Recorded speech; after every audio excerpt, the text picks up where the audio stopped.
রাজবাড়ী গঙ্গাপ্রসাদপুর সরকারি প্রাথমিক বিদ্যালয় বিভিন্ন সমস্যায় জর্জরিত।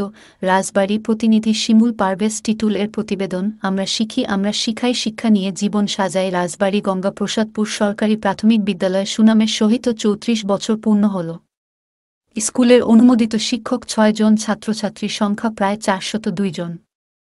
স্কুলের প্রধান শিক্ষক তাহমিনা সুলতানা বলেন, আমাদের স্কুলের ভবন খুবই ছোট, আরেকটা ভবন তৈরি করার খুবই প্রয়োজন। বৃষ্টি হলে স্কুলের মাঠে পানি জমে যায়। স্কুলের শহীদ মিনার নেই, স্কুলের বাউন্ডারি নেই। আমাদের স্কুলের শিক্ষক সংখ্যা অনেক কম, আমাদের স্কুলের শিক্ষক আরও নিয়োগ দেওয়া প্রয়োজন। আমি কর্তৃপক্ষের দৃষ্টি আকর্ষণ করছি আমাদের স্কুলের সমস্যা দ্রুত সমাধান করার জন্য। আমাদের স্কুলের রেজাল্ট আল্লাহর রহমতে অনেক ভালো হয়। তিনি আরও বলেন, আমাদের স্কুল থেকে জাতীয় অনুষ্ঠানে আমরা অংশগ্রহণ করে থাকি। আসসালামু আলাইকুম আপা। ওয়ালাইকুম আসসালাম। বলেন আপনাদের স্কুলে কি কি সমস্যা? আমাদের স্কুলে আসলে স্টুডেন্ট সংখ্যা অনুযায়ী শ্রেণীকক্ষের অভাব আছে। শিক্ষক সংখ্যাও বাড়ানো প্রয়োজন। আমাদের মাত্র ৬ জন শিক্ষক আছেন বিদ্যালয়ে কর্মরত।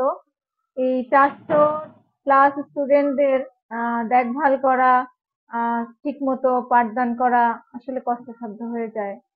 তো যদি শিক্ষক সংখ্যা বাড়ানো যেত আমাদের জন্য ভালো হতো। দ্বিতীয়ত হলো স্কুলের মাঠের কথা, বিশেষ করে বর্ষা মৌসুমে পানি জমে যায়, ভারী বৃষ্টিতে পানি জমে যায়, মাঠের মধ্যে অনেক জায়গাতে গর্ত আছে। আশেপাশে বাউন্ডারিটা হলে আরো ভালো হতো।